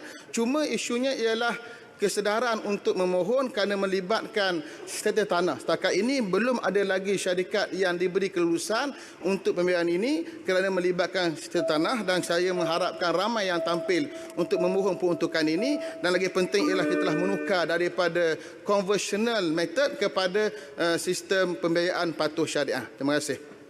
Boleh bagi satu soalan. Satu soalan Hamzah Jaya. Baling ni banyak buluh, banyak getah, banyak kelapa sawit. Silakan Hamzah Jaya. Terima kasih Tan Sri Ketua. Saya gembira sebab Menteri telah mengambil keputusan untuk meneruskan dasar dan hala tuju penanaman buluh yang ditetapkan oleh Kerajaan Pimpinan Pakatan Harapan. Dahulu Menteri kata idea ini kurang cerdik, tapi sekarang saya percaya Menteri dah cerdik lah sekarang ni. Saya nak khusus kepada yang disebut oleh Menteri tadi tentang pelan tindakan pembangunan industri buluh 2021-2025. Jadi saya ingin tanyakan apakah kerangka asas plan ini dan apakah program-program yang dianggap sebagai game changer dengan izin yang mungkin telah diberikan maklum balas dalam dialog ataupun perbincangan pemegang taruh dalam industri ini. Terima kasih. Terima kasih Yang Berhormat sahabat saya. Saya mengambil inisiatif untuk menyambung kerana melihat kegagalan yang lalu dalam meneruskan dan menyemarakkan industri ini, sedangkan peluangnya sangat besar yang boleh kita ambil peluang. Kegagalan menguruskan dan berkempen. Maka apa yang saya buatlah berkempen besar-besaran. Pertama sekali berkempen pada sudut penanaman. Kerana selagi mana buluh diambil secara biasa saja menerusi ladang hutan daripada orang asal dan orang kampung, maka tidak ada bekal yang konsisten dapat kita bekalkan pada industri ini. Dan pelabur tidak boleh masuk untuk melabur di peringkat hiliran. Maka yang pertama saya punya concern ialah untuk memastikan peladangan itu berlaku secara komersial dan bajet disediakan, pembiayaan disediakan. Ini kempen pertama saya.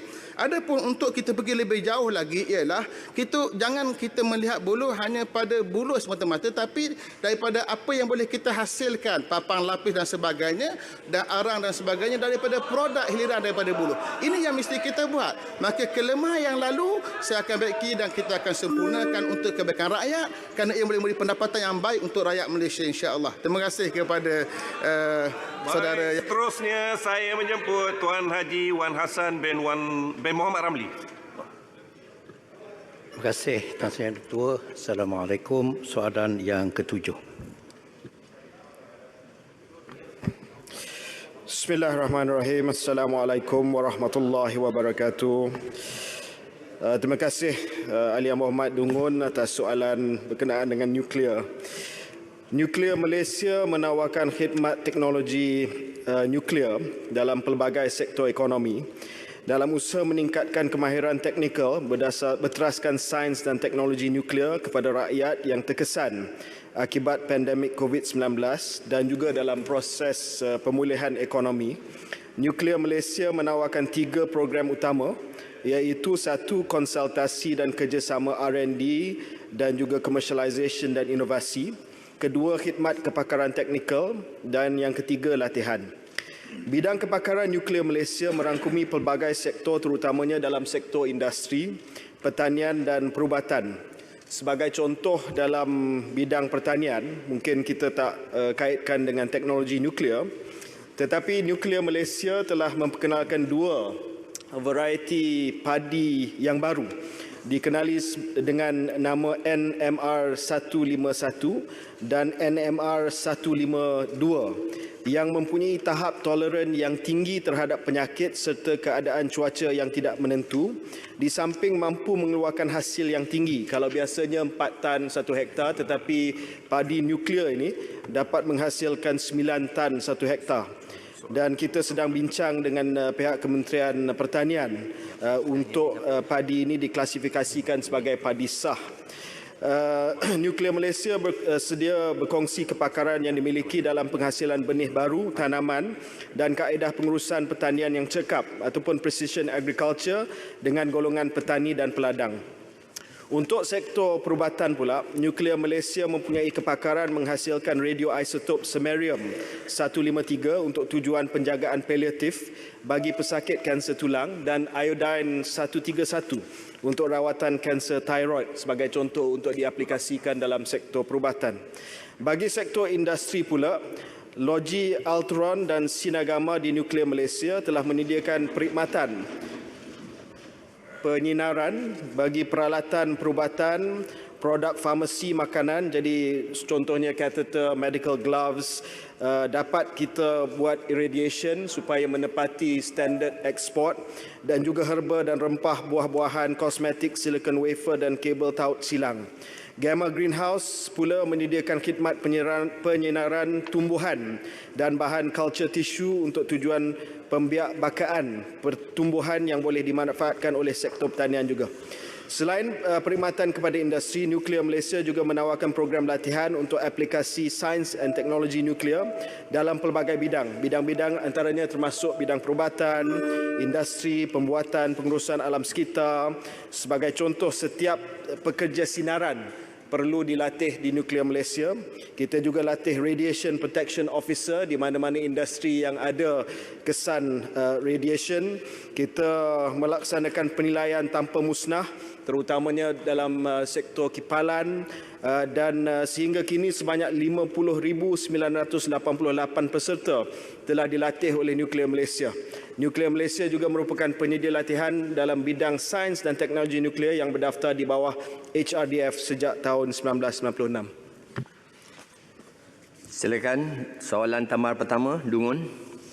Terima kasih Yang Berhormat Menteri atas jawapan yang diberikan. Kita melihat dalam satu penerbitan tahunan, sebuah penerbitan telah menyebutkan iaitu bagi tahun 2018 GII menyenaraikan kedudukan Malaysia dalam tangga ke-35 dari senarai negara berpendapatan sederhana yang menunjukkan kemajuan dari segi inovasi. Soalnya, adakah kemampuan yang perlu dalam kita menyediakan sumber manusia dalam memajukan bidang ini? Berdasarkan Sains Outlook 2017, nisbah pelajar yang mendaftar di dalam aliran sains tingkatan 4 dan tingkatan 5 sekolah kerajaan menunjukkan bahawa peratusan pelajar dalam bidang STEM berbanding sastra ialah 46.54%. Data ini pula merangkumi pelajar dalam aliran pendidikan teknikal dan latihan vokasional (TVET). Jika pelajar TVET ini diasingkan, maka nisbah pelajar aliran sains berbanding sastra sebenarnya masih rendah. Ini menunjukkan betapa usaha untuk meningkatkan minat, kesedaran dan pemberitaan masyarakat dalam sains dan teknologi perlu ditingkatkan. Soalnya, adakah ada usaha-usaha ke arah melibatkan sumber manusia dan keupayaan dalam bidang? Terima kasih. Terima kasih Tuan Yang Bertuah, terima kasih kepada Ahli Yang Berhormat. Soalan tambahan ini keluar sedikit daripada tajuk nuklear dan lebih kepada satu soalan umum berkenaan dengan modal insan dan juga pembangunan pendidikan dalam bidang STEM. Saya jawab berkenaan dengan sains nuklear sebagai contoh memberi gambaran bahawa bidang seperti nuklear ini sebenarnya dapat menarik minat daripada rakyat tempatan. Berdasarkan kepada rekod modal insan dalam sistem KRSTE.my, sejak Jun 2020, jumlah modal insan dalam bidang sains nuklear adalah sebenarnya ramai, 432 orang. Definisi modal insan STI yang diguna pakai berdasarkan kepada Canberra Manual, iaitu seorang yang berjaya menamatkan pengajian di peringkat tertiary dalam bidang STI atau seseorang yang bekerja dalam bidang STI walaupun tidak memiliki sebarang kelayakan dalam bidang tersebut. Nuklear Malaysia juga bekerjasama dengan Universiti Tempatan UKM, ada Bachelor of Science dalam Nuclear Science UTM, Bachelor dalam Nuclear Engineering Universiti Melaya, ada peringkat sarjana dan PhD. Jadi untuk rumuskan perkara tersebut dan menjawab soalan, ya memang betul kita ada sedikit cabaran untuk menggalakkan anak-anak muda kita masih lagi agak ke belakang dalam terlibat dalam bidang STEM secara umumnya, tetapi minat dan juga dari segi kursus-kursusnya sudah ada di universiti-universiti tempatan awam, dan saya harap akan memperbudayakan lagi sains dan teknologi supaya lebih ramai minat dalam bidang STEM. Terima kasih. Terima kasih Menteri. Saya jemput sekiranya ada soalan tambahan kedua. Yang berhormat Merbuk. Terima kasih. Tak dengar. Mandarin Pertua. Oh itu. Yang berhormat Menteri. Daripada jawapan tadi disebut nuklear Malaysia antara lain 3 fungsinya adalah khidmat perunding bagi R&D, kemudian saya semak balik dalam National Key Result Area R&D, sebenarnya nuklear Malaysia ni tak ada pun dalam kedudukan 10 yang pertama, ya. Kemudian dari segi IP filing juga tak termasuk dalam 10 yang pertama. Dalam bidang pengkomersialan juga tak ada langsung. Jadi saya tengok macam out of sync antara jawapan tadi dengan polisi kerajaan yang ada. Mohon sedikit pencerahan. Terima kasih. Terima kasih Ahli Yang Berhormat. Memang betul dari segi pengkomersialan teknologi nuklear ini agak tidak banyak waktu ini. Jadi apabila saya telah melawat agensi nuklear Malaysia baru-baru ini, saya telah melihat kepada teknologi yang ada di situ. Memang banyak IP, memang ada banyak penyelidikan. Tapi masalah di agensi nuklear, seperti mana juga masalah di institut penyelidikan yang lain, adalah untuk kita commercialize teknologi dan juga penyelidikan yang sedia ada. Untuk makluman Ahli Yang Berhormat, di Malaysia, di peringkat experimental development, iaitu di peringkat sebelum commercialization, perbelanjaan kita adalah hanya 15% daripada gross expenditure on R&D. Maksudnya kebanyakan daripada perbelanjaan kita dalam penyelidikan dan pembangunan adalah di peringkat fundamental dan applied research. Manakala di negara-negara maju ataupun negara-negara yang sama taraf dengan kita, mereka telah memberi banyak lagi tumpuan perbelanjaan kepada experimental development, hampir 50%. Itu sebelum commercialization. Jadi cabaran yang saya ada sebagai Menteri Sains dan Teknologi adalah bagaimana untuk meyakinkan kita supaya perbelanjaan kita sama ada daripada sektor awam ataupun sektor swasta disalurkan lebih kepada peringkat experimental development, iaitu untuk membawa penyelidikan, membawa IP itu ke tahap commercialization. Jadi itu gambaran umum. Gambaran di peringkat nuklear pula, saya akui bahawa mungkin ada sedikit kelembapan untuk kita develop teknologi nuklear ini, mungkin sinonim dengan tenaga nuklear dan sebagainya, tetapi sebenarnya banyak aplikasi dia, dan saya akan melihat bagaimana untuk meningkatkan lagi pengkomersialan daripada teknologi nuklear. Terima kasih. Terima kasih Menteri. Sekarang saya jemput Yang Berhormat Penampang membukakan soalannya. Silakan. Terima kasih, Datuk Speaker. Soalan saya nombor 8. Sila, saya jemput Yang Berhormat Menteri Perdagangan Antarabangsa dan Industri untuk menjawabnya. Terima kasih Yang Berhormat Penampang. Yang Berhormat Tuan Speaker, saya mohon untuk menjawab soalan ini bersekali dengan Yang Berhormat Sibu dan juga Yang Berhormat Bangi, memandangkan ahli-ahli Yang Berhormat membangkitkan perkara yang sama.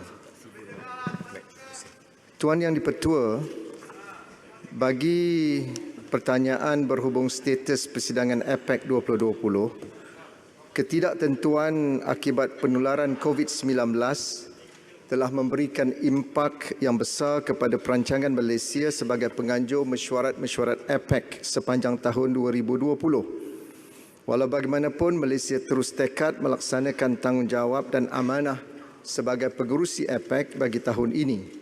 Dalam hal ini, Malaysia telah mengambil langkah-langkah proaktif bagi meneruskan program-program kerja APEC dengan menggunakan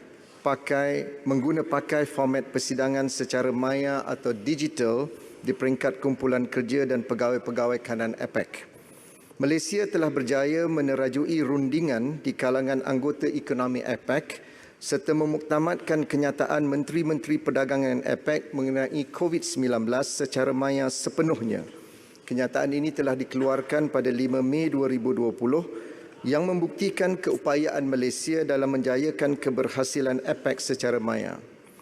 Malaysia dengan sokongan padu anggota ekonomi APEC sedang giat meneruskan pelaksanaan agenda APEC 2020 yang berlandaskan konsep kemakmuran bersama atau shared prosperity selari dengan tema dengan izin Optimizing Human Potential Towards a Future of Shared Prosperity yang telah dipersetujui oleh anggota ekonomi APEC. Tema ini bermatlamat untuk mewujudkan kerjasama yang seimbang dan adil di kalangan ekonomi APEC ke arah pembangunan yang lebih inklusif. Pencapaian paling utama bagi penganjuran APEC 2020 adalah penghasilan visi pasca 2020 APEC yang dipimpin oleh Malaysia selaku pengerusi APEC dan akan dilancarkan oleh para pemimpin APEC pada hujung tahun 2020. Visi baru APEC ini sedang dirangka bagi menggantikan matlamat Bogor yang akan berakhir pada tahun ini. Visi baru ini akan menjadi panduan jangka panjang kepada anggota ekonomi APEC dan akan menjadi satu sumber rujukan utama dalam melaksanakan inisiatif ekonomi di rantau Asia Pasifik. Tuan Yang di-Pertua, sukacita saya memaklumkan tentang status perbincangan visi baru ini yang akan menggantikan matlamat Bogor. Malaysia sedang giat menganjurkan sesi perbincangan, libat urus dan mesyuarat bersama anggota ekonomi APEC, ahli akademik dan wakil industri secara berterusan bagi merangka visi pasca 2020 APEC. Pada bulan Disember 2019 dan Februari 2020, 2 mesyuarat khusus secara fizikal bersama pegawai-pegawai kanan APEC telah dianjurkan dan 1 sesi dialog bersama pemegang taruh berkenaan visi pasca 2020 APEC. Bagi memastikan visi baru ini dapat dimuktamadkan dan dilancarkan pada hujung tahun ini, MITI meneruskan beberapa siri perbincangan dan mesyuarat berkaitan penyediaan dokumen penting ini di peringkat pegawai-pegawai kanan secara maya di sepanjang tempoh PKP. Malaysia juga sedang menimbangkan kaedah penganjuran yang terbaik dan berkesan bagi sidang kemuncak pemimpin-pemimpin ekonomi APEC pada penghujung tahun ini bersesuaian dengan situasi pasca pandemik COVID-19. Visi pasca 2020 APEC akan dilancarkan semasa sidang kemuncak ini. Terima kasih. Sila penampang. Soalan tambahan pertama. Terima kasih Yang di-Pertua dan juga Menteri. Berkenaan dengan pengganti Bogor Goals, adakah jenama nama sudah ditentukan? Sebab adanya banyak cadangan waktu kerajaan yang lepas, iaitu satunya nama goal ataupun visi baru ini dinamakan sebagai Kinabalu Goals. Saya harap Menteri dapat pertimbangkan. Soalan saya, Menteri, adalah ini. Menteri telah menjelaskan bahawa sidang kemuncak ini akan masih diadakan pada November, dan adakah kerajaan membuat keputusan seperti mana New Zealand telah membuat keputusan untuk mengadakan virtual summit sebagai pengganti di usual dengan izin APEC Summit yang diadakan. Terima kasih. Terima kasih Yang Berhormat Penampang. Berhubung visi pasca 2020 APEC, nama yang akan dikemukakan mestilah tertakluk kepada konsensus anggota ekonomi APEC kerana dokumen ini bukanlah satu dokumen yang dihasilkan oleh Malaysia sahaja, tetapi perlu mendapat konsensus dan persetujuan daripada negara-negara anggota ekonomi APEC. Yang keduanya, saya mengambil perhatian tentang concern ataupun keprihatinan Yang Berhormat tentang apakah kaedah yang berkesan untuk penganjuran APEC pada tahun ini. Saya telah menyatakan bahawa kerajaan sedang menimbangkan beberapa pilihan. Yang pertama, kita buat virtual sepenuhnya, tetapi sudah tentulah ada juga cabaran yang perlu dihadapi kerana kita ada 8 time zone di antara anggota ekonomi APEC, dan kita telah berjaya di peringkat pegawai dan saya percaya perkara ini boleh dipertimbangkan. Yang kedua, option yang sedang dipertimbangkan ialah menggunakan hybrid. Mungkin sebahagiannya boleh hadir bagi negara-negara yang telah diisytiharkan zon hijau, dan negara-negara yang belum lagi mungkin mereka terpaksa membuat secara virtual, ataupun yang ketiga, kita mungkin menimbangkan untuk mengambil slot pada tahun 2023 yang belum ada penganjur pada tahun yang berkenaan. Jadi perkara-perkara ini sedang dalam pertimbangan kerajaan. Terima kasih Yang Berhormat Penampang. Terima kasih Menteri. Soalan tambahan yang kedua.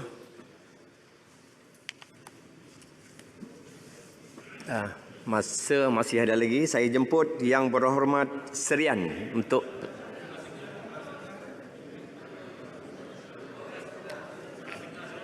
kita bermula 1 jam 30 minit. Kita beri peruntukan 1 jam 30 minit. 11.48 baru cukup 1 jam 30 minit. Sila. Serian, soalan nombor 9.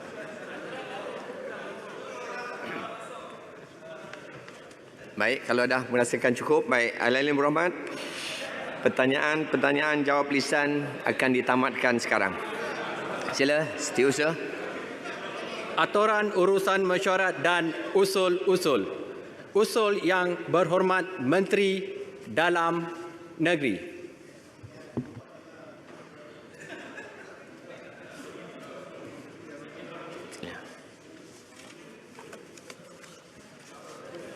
Terima kasih Tuan Ketua.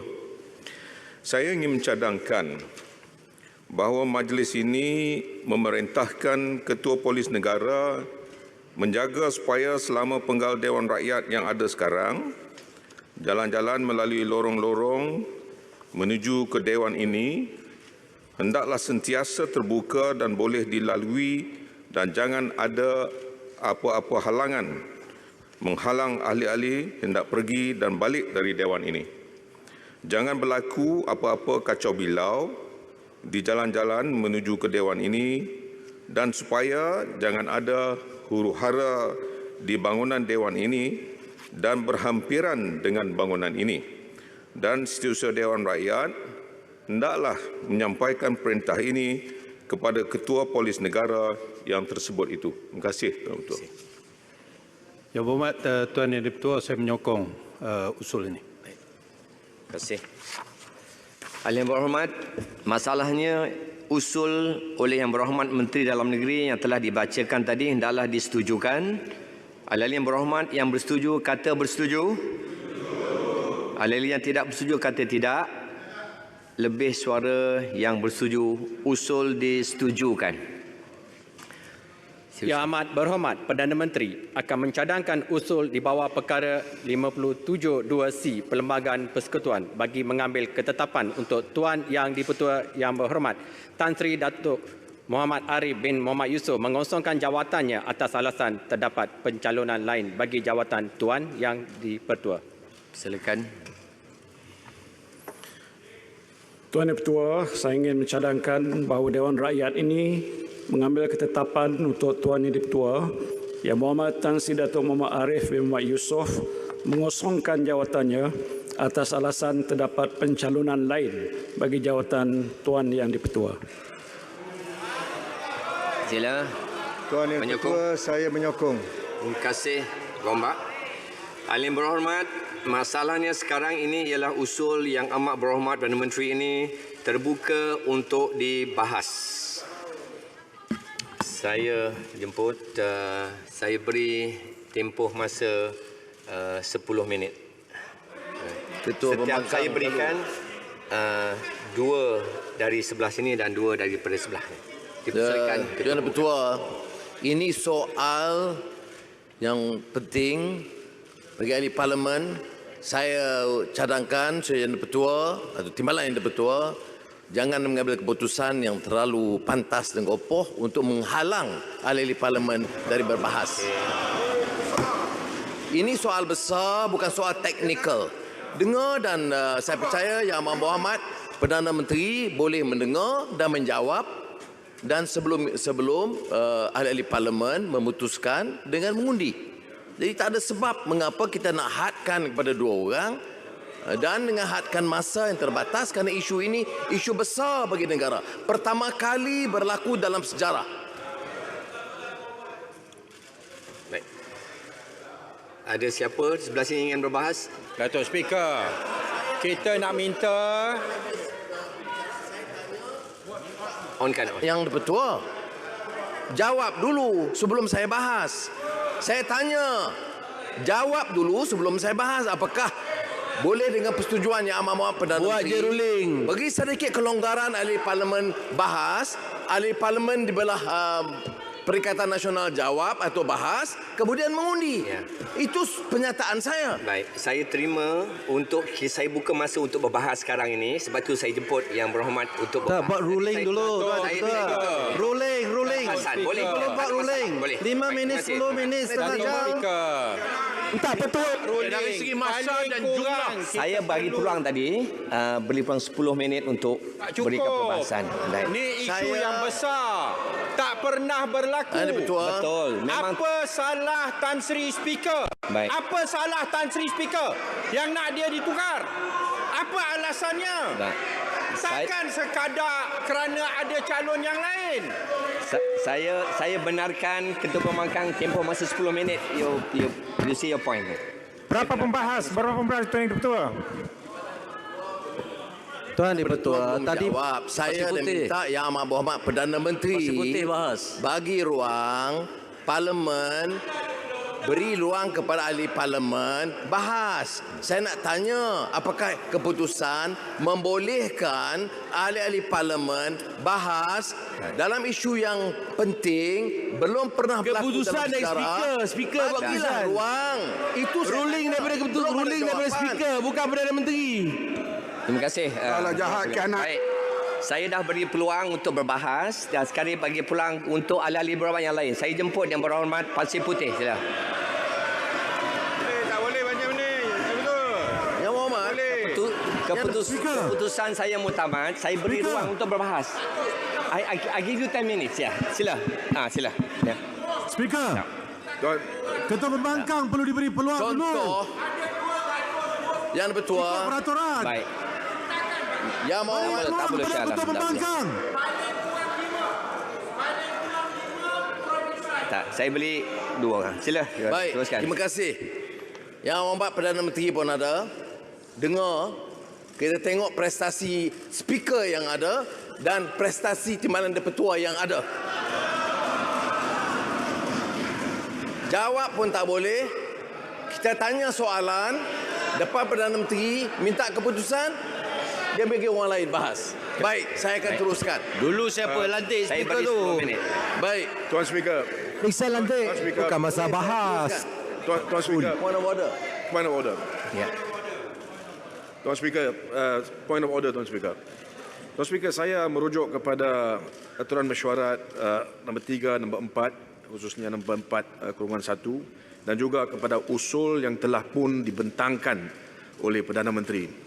Tuan Speaker, usul yang dicadangkan dan dibentangkan membaca seperti berikut, bahawa Dewan Rakyat ini mengambil ketetapan untuk Tuan Yang Ketua Yang Berhormat Tan Sri Datuk Muhammad Arif bin Muhammad Yusof mengosongkan jawatannya atas alasan terdapat pencalonan lain bagi jawatan Tuan Dipertua.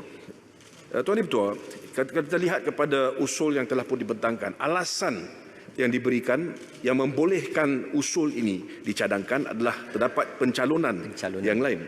Tuan Speaker, saya bawa perhatian Tuan Speaker kepada aturan mesyuarat 3 dan 4, di mana dengan cukup jelas dinyatakan, dan saya izinkan saya untuk baca, bila-bila jawatan Tuan Ketua itu kosong, baik dengan sebab dibubarkan Parlimen atau dengan lain-lain sebab, maka majlis sebaik-baiknya cukup bilang ahlinya hendak memilih Tuan Ketua. Jadi, Tuan Ketua, pencalonan itu tidak boleh dikemukakan melainkan ada kekosongan. Dalam keadaan tersebut, kita sebagai pembangkang di sini hendak tahu di manakah kekosongan itu. Kalau tidak ada kekosongan, maka pencalonan tidak boleh dibuat. Dan kalau ada kekosongan, Tuan Speaker, notis perlu diberikan kepada semua ahli yang berhormat berkenaan kekosongan supaya kita juga boleh cadangkan supaya calon kita diangkat. Baik. Jadi ini adalah prosedur yang sangat basic, Tuan Speaker. Baik. Di manakah kekosongan itu? Dan kalau tidak ada kekosongan, maka usul yang dibawa itu tidak boleh dibentangkan. Saya minta untuk satu ruling daripada Tuan Speaker. Baik. Cukup terang dan jelas, Tuan Speaker. Balik. Terima kasih. Nanti kita minta akan dijawab. Peraturan mesyuarat.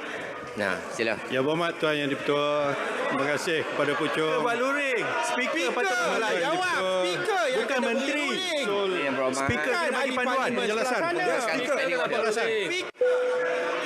Saya beri kebenaran untuk Kota Baru untuk menjawab. Sila. Speaker kena buat luring. Speaker tak jawab. Speaker lah jawab.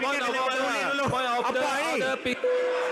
Ahli-ahli yang berhormat, dia menggunakan standing order, saya minta dia jawab. Baik, terima kasih.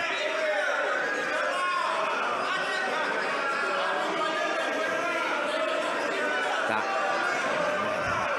Duduklah. Tuan Samad. Yang berhormat Tuan Yang Di-Pertua. Ni macam mana ni? Who's running the house? Siapa yang mempengerusikan Dewan ini? Saya yang Eksekutif. Saya ingin menjelaskan kepada Dewan ini yang berhormat Tuan Yang Di-Pertua. Order pengawa pada 26 hari bulan Jun. Pada 26 hari bulan Jun tahun 2020, Speaker yang jawab, Perdana Menteri telah memasukkan satu usul. Speaker yang kena jawab, bukan eksekutif jawab. Baik. Shah Alam sila duduk. Saya kata, saya memperkisikan oleh kerana dia menunjukkan standing order, saya minta supaya Kota Baru untuk menjawab. Sila. Tak boleh. Yang berhormat Tuan Yang Di-Pertua. Usul ini telah dibentangkan oleh Yang Amat Berhormat Perdana Menteri, diterima oleh Yang Berhormat. Usul ini telah diterima oleh Yang Berhormat Speaker, bukan timbalan Speaker. Saya mohon sebagai satu usul yang mengikut peraturan. Jadi tidak ada sebab mana-mana pihak mempersoalkan usul ini. Tuan Speaker, Tuan Speaker kena jawab, bukan dia. Betul. Tuan Speaker kena jawab. Tuan Speaker kena buat ruling. Usul ini yang berhormat Tuan Yang Di-Pertua, Tuan Speaker kena buat ruling kepada perlembagaan. Dan Tuan Speaker yang kena buat ruling, bukan perlembagaan dan Kota Baru. Standing order. Tuan Speaker kena buat ruling. Dan perlembagaan adalah undang-undang yang tertinggi di dalam negara ini. Oleh itu, usul ini adalah teratur. The motion is in order. Yang berhormat Tuan Yang Di-Pertua. Baik.